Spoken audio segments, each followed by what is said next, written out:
Bonjour chers amis internautes, nous avons beaucoup de plaisir aujourd'hui à recevoir deux grands messieurs de l'industrie informatique, de l'industrie électronique. Messieurs Fabrice Compoy, vous êtes General Manager à HP. Monsieur Eric Balland, vous êtes Account Manager également à HP. Bonjour et merci de nous faire l'honneur de votre présence sur ce plateau. Merci. Vous êtes à Abidjan dans le cadre du projet gouvernemental Un citoyen, un ordinateur, une connexion. Dites-nous déjà, quelles sont vos impressions sur ce projet-là? Écoutez, c'est avec plaisir que nous avons participé au lancement du projet Un citoyen, un PC, une connexion, sur lequel nous sommes acteurs depuis quelques mois, voire quelques années, en préparation du lancement. Très impressionné par la volonté politique au niveau présidentiel de lancer cette offre et de sentir vraiment un engouement pour les technologies de l'information et de la communication. Et en tant que partenaire privilégié de cette opération, le gouvernement et en tout cas la Côte d'Ivoire peut compter sur l'engagement total de HP dans cette opération. Monsieur Balland, c'est à vous de vous. Oui, on est vraiment partie prenante dans ce projet, puisque ça fait 3 ans qu'on travaille sur ce projet avec le gouvernement. Mais bon, en tout cas, c'est super. Mais ce qu'il y a, c'est un projet qui va faire du bien pour la jeunesse, pour réduire un peu la facture numérique. Donc on va essayer de mettre au maximum tous les moyens possibles pour la réussite de ce projet. Ok, on n'a pas toujours l'occasion de rencontrer les gens de HP, alors on va en profiter. Question très simple. Quels sont les grands projets de HP pour l'Afrique? Alors, au niveau africain, déjà, HP est une société qui est implantée en Afrique depuis de nombreuses années. Nous disposons d'à peu près une dizaine de représentations locales sur le continent africain. Cela fait maintenant plus de 20 ans que nous avons des représentations en Afrique, donc on a montré notre engagement depuis des années. Disons que notre axe n'est pas seulement l'axe d'une entreprise multinationale, je dirais traditionnelle, on a un engagement citoyen. Nous avons des projets concernant l'éducation, concernant la santé, concernant l'engagement communautaire, notamment chaque employé d'HP dans le monde a accès via un budget qui est fourni par la société. On fait des projets de microcrédit avec l'organisme kiva.org. Donc il y a des donations qui sont faites par HP pour les communautés. On fait partie d'un écosystème et la communauté est une partie intégrante de notre vision et de notre implication sur le continent africain. Et puis l'environnement, qui est un élément très fort parce que bon, on se contente pas seulement de vendre des équipements, mais avec notre approche citoyenne, on pense à l'après. Que deviennent les équipements, que devient le recyclage des matières parfois hasardeuses qui peuvent se trouver dans les matériels, que ce soit dans le matériel électronique en général ou informatique en particulier. Et donc au Kenya, nous avons commencé avec un partenariat public-privé à investir dans une unité de recyclage qui nous permet de faire la collecte des produits en fin de vie, le recyclage de ces mêmes produits. C'est une chaîne qui alimente à la fois l'emploi au Kenya, avec des points de collecte dans le pays qui permettent... il y a tout un écosystème, je dirais, il y a un tissu économique qui se développe autour de cette vision. En tout cas, nous travaillons à l'élaboration d'un montage similaire sur la Côte d'Ivoire. Et nous reviendrons justement, parce que nous parlons de ce projet, le projet déchets équipements électroniques et électrique, DEEE. Maintenant, je voudrais qu'on revienne sur un point, celui de vos projets pour l'éducation et la santé. Qu'est-ce que de manière spécifique aujourd'hui HP a comme projet, a comme vision pour l'éducation et pour la santé, qui sont 2 points assez importants du développement de l'Afrique? Éducation, on a tout un catalogue, un palette de produits au niveau de l'éducation. L'éducation, c'est vraiment le cœur sur l'Afrique, le corps de notre investissement, c'est la base maintenant. Donc aujourd'hui, un exemple d'un projet qu'on est en train de lancer, un pays voisin, le Sénégal, c'est un projet plus ou moins similaire qui s'appelle un projet SAMA-PC, où aussi on est aussi acteur. On a des projets dans tous les pays limitrophes, Mali, autres, on est acteurs. Mais c'est vrai que le projet Un citoyen, un PC rentre dans ce même cadre et c'est vrai que l'état d'avancement est peut-être un peu plus élaboré. Et puis c'est beaucoup mieux. Mais maintenant, au niveau santé, on a des solutions, mais bon, je suis vraiment pas spécialiste Sur la santé, on a lancé certains projets, notamment en Afrique de l'Est, qui permettent des solutions qui permettent de scanner et de vérifier si les médicaments, par exemple anti-malaria, sont des médicaments originaux, s'il n'y a pas de contrefaçon. Donc vous scannez le code barre à l'aide d'une solution HP qui vous permet via SMS de vous dire rapidement si c'est un médicament qui a été fabriqué par un laboratoire reconnu ou si c'est une vulgaire copie qui pourrait être dangereuse pour votre santé. Donc c'est le genre de projet que nous avons lancé. Ok, et on revient donc au projet dont nous parlions ensemble, le projet recyclage déchets équipements électriques et électroniques, et un projet que vous allez bientôt initier en Côte d'Ivoire.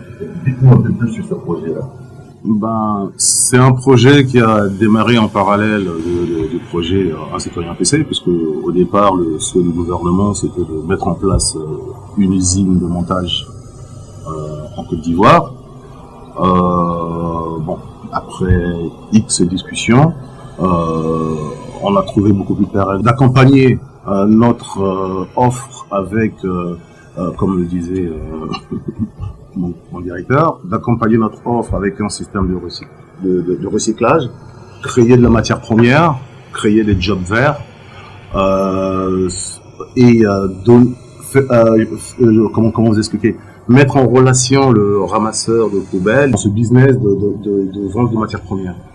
C'est-à-dire qu'aujourd'hui, cette offre, et c'est toujours en cours, nous travaillons en collaboration avec le ministère de l'Environnement, que nous avons rencontré à plusieurs reprises, on a des échanges. On travaille aussi avec le BNET, qui nous ont accompagnés sur ce projet. Donc c'est un projet qui est en cours, c'est un gros projet qui est assez conséquent, mais ça fait du bien pour la Côte d'Ivoire, ça va résoudre ce problème environnemental de pollution et autres. Ça va créer de la matière première, ça va créer des jobs et voilà, ça aussi. Il va de soi qu'un tel projet, bien sûr, aura donc un impact certain sur l'environnement. Justement, donnez-nous un peu plus de détails sur l'impact qu'on pourrait ressentir à partir de la création de ce projet, l'impact au niveau social, au niveau écologique, au niveau économique. Alors, un exemple rapide, on a rencontré un peu tous les ferrailleurs, tous les gens qui s'occupent un peu de la récupération. On leur a démontré par A plus B, quand on est arrivé, vous savez, sur les câbles électroniques, ils récupèrent le cuivre. Pour récupérer le cuivre, ils brûlent tout le plastique qui est autour, et ils le brûlent avec quoi? Avec je sais, le nom m'échappe, mais c'est comme de la laine de verre qu'ils mettent autour. Ça permet facilement de prendre feu, mais ça dégage de la fumée, mais aussi est toxique. Donc déjà, ça va résoudre ce côté-là. Les gens n'auront plus besoin d'aller brûler des câbles. Ils vont avoir des points de collecte, ils ramènent tous les câbles, on pèse, ils savent combien ils gagnent, et voilà. Ça. Il y a une industrie, une chaîne de valorisation du déchet qui est de la source, le point de collecte jusqu'au recyclage complet dans des usines qui peuvent se trouver soit en Côte d'Ivoire ou en Europe en fonction des différents matériaux et des différentes compétences qui sont disponibles localement. Le Kenya s'impose comme un des pays pionniers où justement cette expérience a vu le jour. Et aujourd'hui, quel bilan vous faites? Ça fait maintenant un peu plus d'1 an qu'on est opérationnel au Kenya. On peut considérer que c'est un succès, on est toujours en train d'apprendre parce que c'est un projet un peu novateur, mais disons que comme vous l'avez dit, il y a un impact social puisqu'il y a une création d'emplois sur les points de collecte, sur l'usine de recyclage. Il y a un impact écologique puisqu'on récupère les déchets électroniques qui se retrouveraient avec des impacts de pollution très forts, comme l'a dit Eric. Et puis on essaie de créer un secteur économique viable de récupération qui est un des enjeux majeurs, pas seulement en Afrique, mais au niveau mondial. Nous, on est parti d'un principe simple. On s'est dit, le projet Un citoyen ordinateur, c'est 100 000 unités par la première année, 200 000 la deuxième année, 200 000 l'année d'après. Ça fait 500 000. On s'est dit, bon, c'est bien beau si on avait la prétention de livrer 500 000 unités, c'est bien beau de vendre 500 000 machines, mettre 500 000 machines à disposition des étudiants et autres, mais il faut leur donner un moyen de récupérer. Parce qu'à l'arrivée à un moment, ça arrive en fin de vie, et personne s'en soucie. Et je pense que la Côte d'Ivoire a un réel besoin, avec les ambitions qu'ils ont, un réel besoin d'avoir un système de recyclage.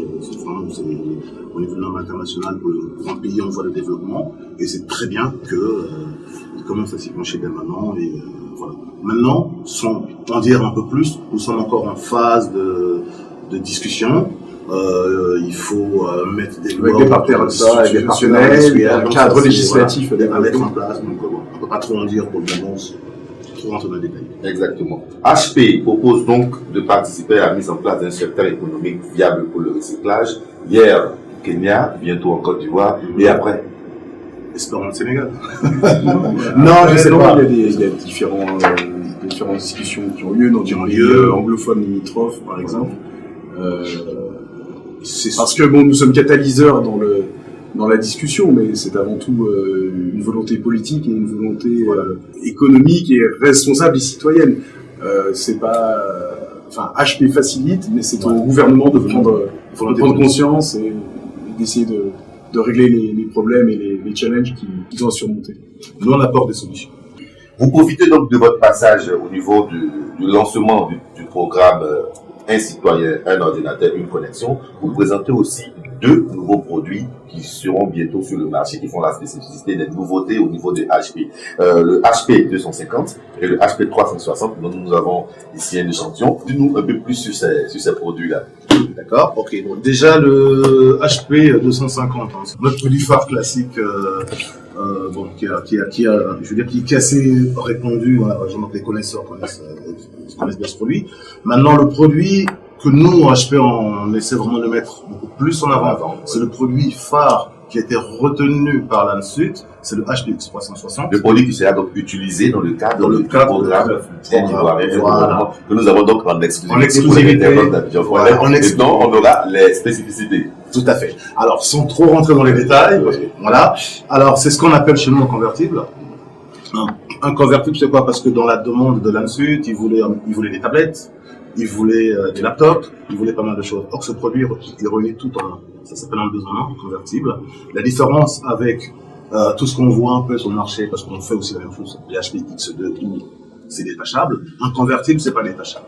C'est ludique. Je pense que c'est passe-partout. Tout le monde, et c'est assez joli. Et l'avantage, c'est qu'il est tactile. En le retournant comme ça devient une tablette. D'accord? Et si on veut travailler normalement un peu, voilà. Et aussi, bon, pour ceux qui, je veux dire, un notebook, c'est pas que pour travailler et autres, d'autres qui ont des activités, qui veulent faire de la musique, regarder des films et autres. Mais il y a la possibilité, on peut le mettre comme ça. Voilà, et puis, on regarde son film. Voilà. Donc c'est un produit, je pense, en plus avec au niveau qualité son, c'est du bit audio quand même. C'est quand même de la qualité, donc pour ceux qui font de la musique et autres, c'est vraiment un produit. C'est joli, c'est joli, et puis c'est une durée de batterie assez conséquente. Donc je pense que nous on a mis ce produit en avant parce que je pense que c'est le produit qui va correspondre à 80-90% de ceux qui font le choix des produits HP. Je conseille à vos internautes, ils peuvent aller sur le net, sur le site de HP, faites une recherche HPX 360, vous aurez totalement le détail de tout ce qu'on voilà. Et merci pour vos solutions. Nous avons eu beaucoup de plaisir à vous recevoir. Vous passez quand vous voulez pour être en face des internautes d'Abidjan.net. Merci beaucoup, c'est très gentil à vous. Merci Abidjan.net.